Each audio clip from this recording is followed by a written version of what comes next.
de novo, então, levemente os olhos, serenar o nosso coração, aproveitar que já estamos com o coração sereno, nos ligando novamente aos nossos mentores, anjos guardiões e espíritos que nos acompanham, juntamente com Deus, este Pai amado e misericordioso, que traz até nós as suas bênçãos e sua luz.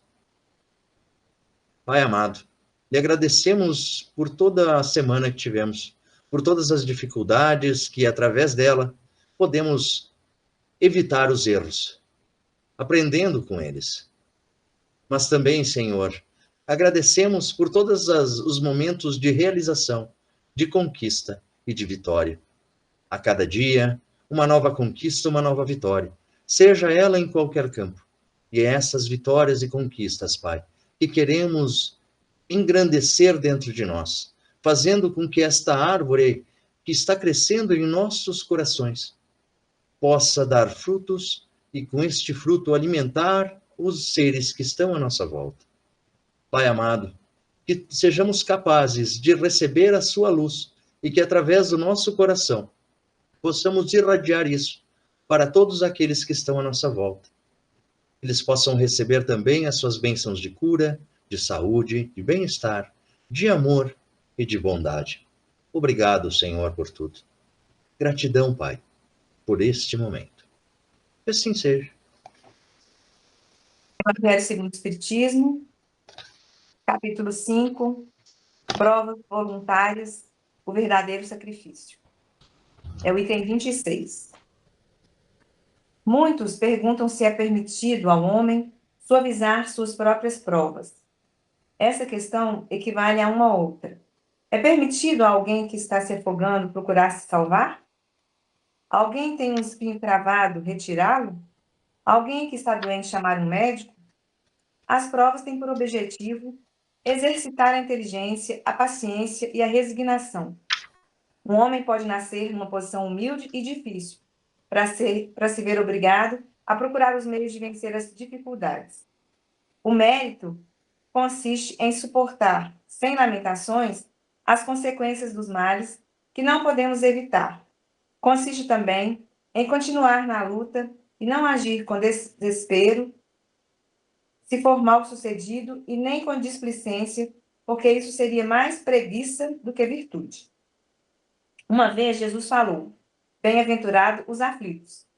Existirá méritos em procurar aflições para agravar as provas por meio do sofrimento voluntário?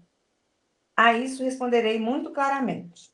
Sim, existe um grande mérito quando os sofrimentos e as privações têm por objetivo o bem do próximo, porque isso é fazer a caridade através do sacrifício. Não quando a finalidade é apenas favorecer a si mesmo. Nesse caso, é egoísmo. Aqui existe uma grande distinção a ser feita. Contentem-se com as provas que Deus lhes envia e não aumentem a carga por vezes já tão pesada. Aceitar as provas sem lamentações e com fé é tudo o que Ele quer. Não enfraqueçam o corpo com privações inúteis e torturas desnecessárias, pois precisam de todas as forças para realizar suas tarefas na terra. Torturar voluntariamente o corpo é transgredir a lei de Deus, que dá a cada um os meios de sustentá-lo e fortificá-lo. Enfraquecer o corpo sem necessidade é um verdadeiro suicídio. Usem, mas não abusem. Esta é a lei. O abuso das melhores coisas também traz a sua punição e acarreta consequências inevitáveis. Outra coisa é o sofrimento que alguém impõe a si próprio, para aliviar a dor do próximo. Se suportarem o frio e a fome para aquecer e alimentar aqueles que precisam, e se o corpo sofrer em consequência disso, eis o sacrifício que será abençoado por Deus. Tem sua verdadeira recompensa aqueles que deixam suas casas para irem a uma habitação miserável, levar consolação, que sujam suas mãos cuidando de chagas alheias, que se privam do sono para velar a cabeceira de um doente, que utilizam sua saúde praticando boas ações. As alegrias do mundo não ressecaram esses corações e não deixaram que eles adormecessem em meio aos prazeres ilusórios da riqueza. Esses são os verdadeiros anjos dos pobres abandonados. Aqueles que se retiram do mundo para evitar suas seduções e vão viver no isolamento, que utilidade terão na terra? Onde está a coragem para enfrentar as provas, uma vez que fogem da luta e abandonam o combate? Se quiserem um sacrifício, apliquem sobre a sua alma e não sobre o seu corpo. Castiguem o seu espírito e não a sua carne. Sacrifiquem seu orgulho, recebam as humilhações sem queixas. Pisem em seu amor próprio. Aguentem a dor da ofensa e da calúnia que torturam mais do que a dor física. Eis o verdadeiro sacrifício, cujas feridas serão contadas, pois atestarão a coragem de vocês e a submissão à vontade de Deus. Que assim seja. Que assim seja. Olha ele aí. Gente, que texto lindo. Conversou muito com o meu ego, esse texto aqui. Estava conversando agora à tarde com as minhas filhas. Falamos muito sobre essas questões de saber lidar com as adversidades e de saber o equilíbrio emocional que a gente não aprendeu a ter, né? E a vida vem ensinando de uma certa forma. Minha avó, minha falecida avó, tinha uma frase que a gente estava lembrando aqui hoje, que falava assim, quem muito faz pirrada, pirraçado fica. Então, às vezes, a gente coloca o orgulho, né, em primeiro lugar, e a gente perde tanto com isso, tanto, e depois se arrepende, às vezes tem como voltar atrás, às vezes não tem. Então, quando ele fala aqui de silenciar o orgulho, de receber as humilhações sem queixas, de pisar no amor próprio, eu acho que para nós, enquanto seres humanos, ainda é um exercício muito difícil, mas necessário. Então, achei de uma profundidade, de uma beleza, de uma reflexão, assim, muito providencial esse texto. E eu vou aproveitar e vou falar o seguinte. Nessa parte em que tu coloca, G, que é difícil tirar o orgulho e praticar fazer essa troca, né? De ter esse equilíbrio emocional para poder entender que quando tu tá fazendo um sacrifício em prol do outro, é esse sacrifício que tem valor a Deus, certo? E não o sacrifício terreno. Por que eu estou falando isso? Porque vocês duas meninas estão passando por um processo onde vocês duas estão cuidando dos seus pais, né? No caso das suas mães, né? E existem essas dificuldades, e o quanto vocês estão se dedicando em cumprir essa missão, honrar essa missão. E é esse sacrifício, é essa caridade que o anjo protetor fala nesse texto. Sabe? É dar vazão a essa dificuldade, porque conversando, né, com vocês externam que existem dificuldades no trato, no manejo, né, e que tem dificuldades que são físicas muitas vezes, né? Então, o que isso acontece?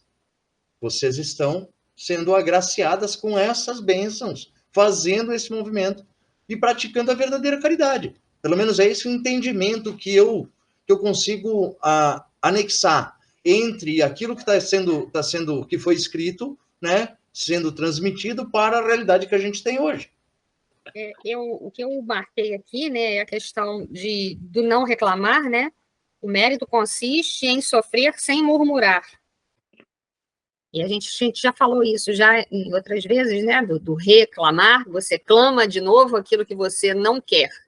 Você não quer aquilo, mas você toda hora fala naquilo, você fica clamando novamente por aquilo que você não quer. E aí eu lembrei também do o bem e o mal sofrer. Né? Às vezes acontece a mesma coisa, com a mesma situação, duas pessoas diferentes, você vê que as duas estão passando pela mesma coisa, é praticamente o mesmo sofrimento, só que uma consegue ainda enxergar o que ela pode aprender com aquilo, enquanto a outra se revolta, a outra reclama, né? A outra xinga. E aí a gente cai aí nesse bem e mal sofrer. Eu acho que não foi isso, mas o que me veio à cabeça, quando ele fala aqui de provas, privações inúteis do corpo, eu lembrei de promessas. Às vezes você, fazer uma promessa para, sei lá, passar num concurso. Mas o que eu vou prometer em troca se eu passar? Eu vou subir aqui no Rio de Janeiro, a escadaria da Igreja da Penha de joelhos. Se você quer fazer uma promessa, por que você não dá uma cesta básica? Você não faz uma visita a um orfanato? Né? Que são coisas que você pode fazer sem inutilmente colocar privações para o seu próprio corpo. Ele coloca aqui, né, Cláudia? Apliquem, se quiserem um sacrifício, apliquem sobre a sua alma e não sobre o seu corpo. É isso aí. Eu não sei se tem a ver, mas foi isso que me veio na cabeça, né? Porque às vezes a gente coloca para a gente uns sacrifícios, né? Que, assim, a troco do quê? Por que Deus ou Jesus vão querer que você vá de joelho e subir uma escadaria? Né? Eu acho que ele se alegraria mais se você prometesse visitar um orfanato. Né? Assumir o compromisso de ir lá fazer um trabalho voluntário numa instituição de caridade, como ele diz no texto. Sai de dentro da tua casa luxuosa, cheia de conforto, e vai lá trabalhar na periferia, vai tratar as chagas, já que tu tem o corpo são, vai tratar o doente, vai ver uma realidade diferente daquela que tu tem, e levar a boa nova, levar essa esperança para as pessoas. Não levar a esperança no que tange a humilhar aqueles seres que estão em dificuldade maiores do que a nossa, né, gente? Aí não é caridade, aí é tudo, menos caridade. Quando ele coloca sobre isso, esse exemplo que a Cláudia deu, de subir de joelhos a escadaria, quem vai ganhar com isso? A não ser o ortopedista que vai cuidar do seu joelho? Ninguém. Ninguém. Né? Agora, quando você vai para um orfanato, vai para um asilo, vai fazer uma caridade para o outro se beneficiou com o seu sacrifício. E é isso que vai ser contado perante a Deus, né? E também a gente não observa isso, mas quando a gente não recebe sem dar. Né? A gente dá para depois receber. E às vezes a gente está até atenuando um sofrimento nosso. Às vezes a gente vai fazer uma caridade achando que a gente está fazendo a caridade, quando, na verdade, a gente está recebendo. A gente não percebe, mas muitas vezes a gente está recebendo. Quem tem o hábito da atividade voluntária percebe isso no coração. Né? Percebe isso no coração. Porque essa troca, essa energia, o calor humano que a gente recebe ao praticar aquela atividade, tá? É uma sensação assim fantástica. É uma energia que cresce no coração assim que não tem palavras para descrever o que a gente sente. E é uma forma de você realmente abrandar as suas próprias provas, que é o que ele questiona ali no início, né? É lícito você querer abrandar as suas próprias provas, né? Não é lícito você procurar um médico quando você está doente, não é lícito você beber água quando você está com sede, então também é lícito. E muitas vezes a gente pode estar, como eu falei, a gente está se beneficiando, e a gente vê assim nas histórias de Divaldo, né? Que recebeu aí uma moratória porque está fazendo um trabalho, fica mais tempo. Né? O Chico, não, peraí, ele está fazendo um excelente trabalho, né? Vamos prolongar aqui. Então, a gente também vai recebendo aí as nossas moratórias, também de acordo com o que a gente faz, né? O que a gente oferece para o próximo, né? Aquilo o quanto da nossa alma a gente doa, né? Do nosso tempo que a gente doa. Bem interessante. Muito mesmo. Então tá, do livro Pão Nosso, capítulo 13, Estações Necessárias. Está lá escrito em Atos dos Apóstolos, capítulo 3, versículo 19. Arrependei-vos, pois, e convertei-vos, para que sejam apagadas os vossos pecados, e venham assim os tempos do refrigério pela presença do Senhor. Os crentes inquietos quase sempre admitem que o trabalho da redenção se processa em algumas procedências convencionais, e que apenas com certa atividade externa já se encontram de posse dos títulos mais elevados junto aos mensageiros divinos. A maioria dos católicos romanos pretende a isenção das dificuldades com as cerimônias exteriores. Muitos protestantes acreditam na plena identificação com o céu, tão só pela enunciação de alguns hinos, enquanto enorme percentagem de espíritas se crê na intimidade de supremas revelações apenas pelo fato de haver frequentado algumas sessões. Tudo isso constitui preparação valiosa, mas não é tudo. Há um esforço iluminativo para o interior, sem o qual homem algum penetrará o santuário da verdade divina.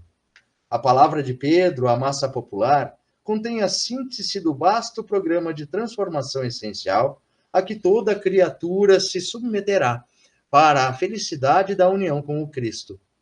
Há estações indispensáveis para a realização, porquanto ninguém atingirá de vez a eterna claridade da culminância. Antes de tudo, é imprescindível que o culpado se arrependa, reconhecendo a extensão e o volume das próprias faltas, e que se converta, a fim de alcançar a época de refrigério pela presença do Senhor nele próprio. Aí chegado, habilitar-se-á para a construção do reino divino em si mesmo. Se realmente já compreendes a missão do Evangelho, identificarás a estação em que te encontras e estará informado quanto aos serviços que deve levar a efeito para demandar a seguinte. Textinho que tem tudo a ver com o exemplo que a Ana nos trouxe sobre o sacrifício, né? Quando a gente faz o sacrifício, quando a gente entra nessa comunicação e só pensa que agindo com os rituais exteriores já estamos com um pezinho e meio na santidade, lê do engano, né? Enquanto que a gente não entender que é a interiorização dessa religiosidade, é praticar a caridade realmente de forma a dedicar o tempo com propósito de estar lá ajudando de verdade, não apenas pensando, eu vou fazer isso aqui, eu vou lá ajudar no almoço da igreja, tá, para poder pagar o meu pecado, porque eu falei muito palavrão essa semana. Eu julguei demais as pessoas, então eu vou lá participar da missa ecumênica referente àquele... Tem valor esse movimento? Tem. Está ali dito no texto. Tem valor. Mas é um valor profundo e edificante? Tu estás indo realmente fazer esse movimento pensando no outro ou pensando apenas em mim mesmo? Eu estou indo lá por mim. Eu estou indo por mim para saldar as minhas dívidas ou eu estou indo lá para realmente estar em serviço?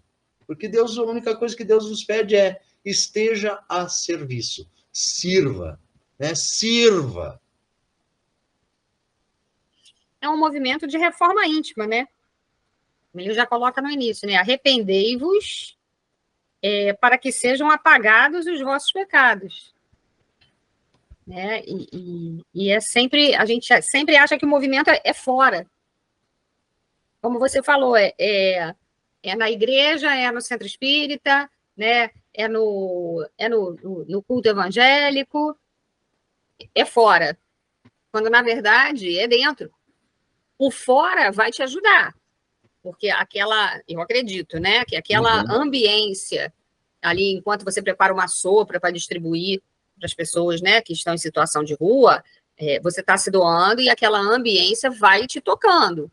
Né? Se você vai numa missa, enquanto você está ali, naquele ambiente, ele também vai te tocar. Mas é dentro. É dentro. É a reforma íntima mesmo.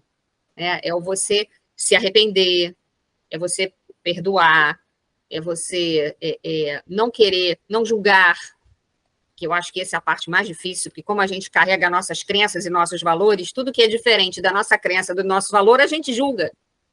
Bate na gente e a gente já julga, né? Então, eu estou pegando mais leve comigo, eu estou querendo, assim, não condenar, eu vou julgar. Mas aí eu tenho que respirar e não condenar. Olhar quais são os valores daquela outra pessoa, né? Muitas das vezes, realmente, ela pode ser uma pessoa ainda ignorante em certos valores, né? E entender que ela, como ele falou aqui, né? As estações, cada um está num nível de evolução e numa necessidade, porque às vezes as pessoas estão até no mesmo nível de evolução, mas cada um está com uma necessidade diferente. Cada um está precisando ali, um precisa de matemática, outro precisa de português, outro precisa de biologia, né? Está todo mundo na mesma série, mas cada um está precisando de uma matéria. Assim, é Deus em nós.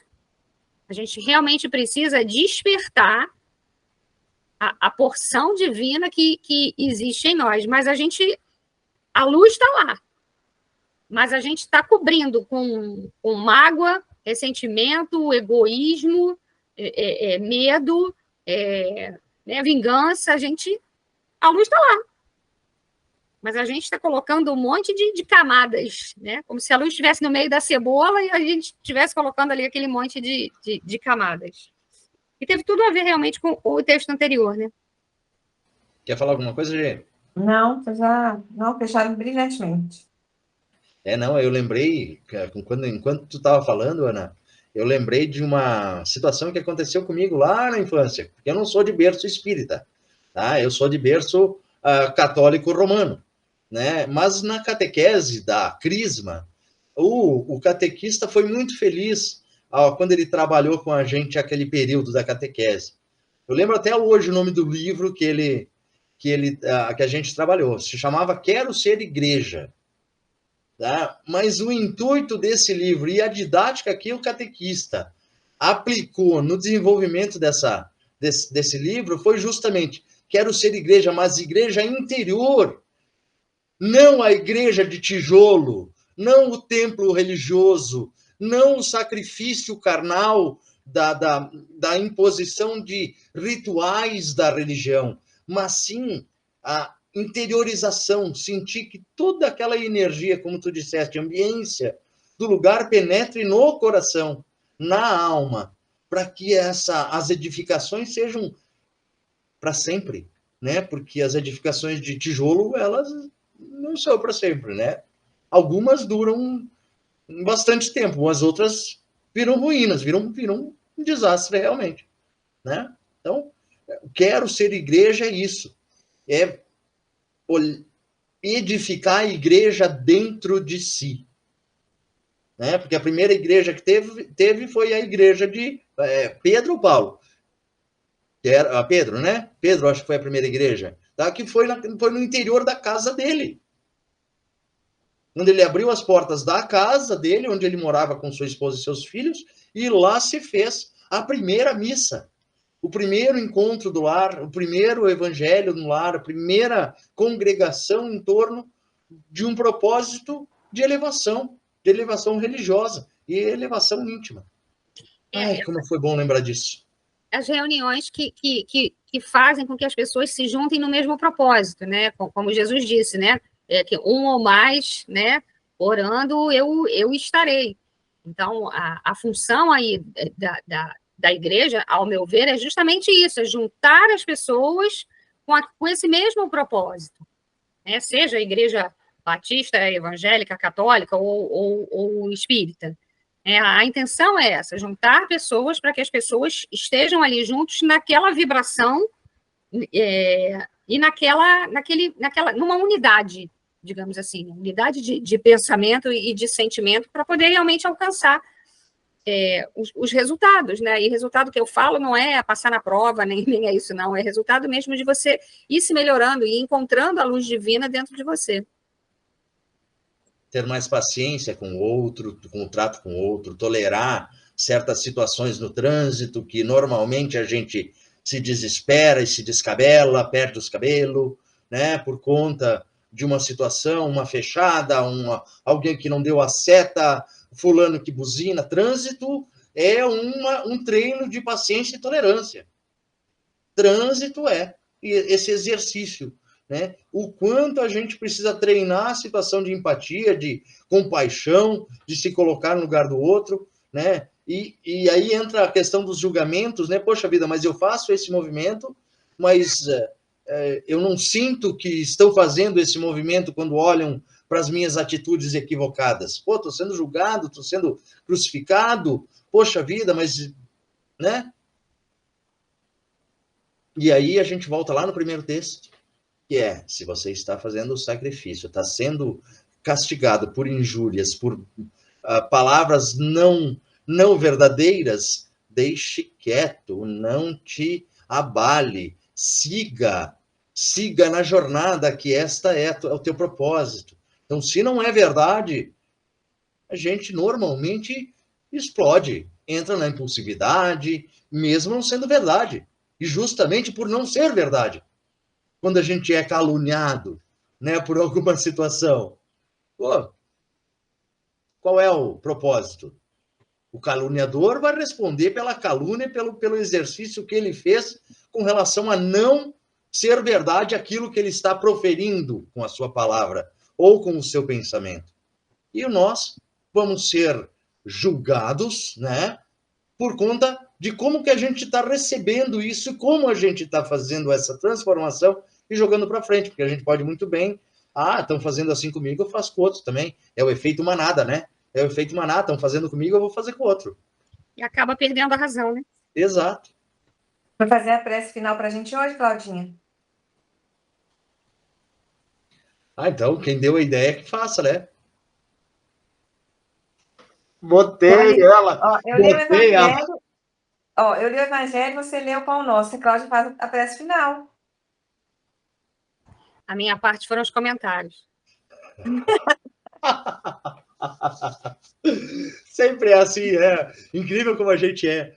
A gente sabe fazer oração, quer fazer oração, faz as orações quando a gente está no nosso ambiente, só porque nós estamos aqui num ambiente online, aí a gente trava, não sai, e aí a gente não se expressa, mas tá tudo certo. Vai, Gê, joga lá. Vai, Sandra. Então vamos lá. Hoje eu vou convidar vocês a pegarem os seus copos com água, enfim, as suas embalagens com água, garrafa, copo, o que vocês tiverem, jarra. E nós vamos fazer o seguinte. No momento em que nós estivermos na parte de fluidificação da água, vou convidar vocês para vocês pegarem as suas mãos, tá? E impor sobre estas águas. Tá? Lembrando que nós vamos estar conectados com o nosso divino através do nosso chakra cardíaco, certo? Vamos estar conectados com a espiritualidade, já estamos conectados com a espiritualidade, e através do caminho dos chakras a gente vai estar impondo as mãos, distribuindo aqui nessas águas, então, os fluidos eletromagnéticos pertencentes a nós, seres humanos, e também os fluidos espirituais que vêm através dessa conexão que a gente tem com o divino. Tá bom? Vamos só. André, tu pegou um copinho d'água? Tá pronto para fazer isso? Perfeito. Não é para tomar água agora, André. Depois. Então vamos lá. Fechando novamente os olhos, prestando atenção na minha voz. Eu vou falar um pouco mais baixo. E assim, com essa conexão, com esses textos e reflexões que tivemos na noite de hoje, agradecemos, Pai, por tudo o que o Senhor tem nos proporcionado. Mas sabes, Pai, o quanto somos ainda pedintes e necessitados de vossas bênçãos. Por isso, Pai, hoje eu venho até vós e peço que os seus caravaneiros do amor possam se achegar nos nossos lares e promover aqui toda a limpeza necessária de formas de pensamentos deletérios, de vibrações negativas impregnadas em nossos lares, tirando daqui, então, toda esta carga negativa que possa estar impedindo o bom funcionamento das atividades dentro dos nossos lares. Mas pedimos ainda, Pai, aos caravaneiros do amor, que intensifique esta limpeza destes miasmas, destas formas de pensamento, dessas vibrações negativas de dentro do nosso ser, fazendo também com que toda essa energia negativa saia de dentro de nós.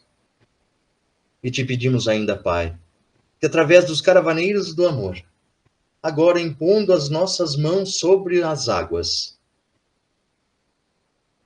pedimos, Pai, derrame sobre estas águas que beberemos os fluidos necessários para o bom refazimento do nosso organismo físico, do nosso organismo mental, do nosso organismo emocional e do nosso organismo espiritual, da nossa alma.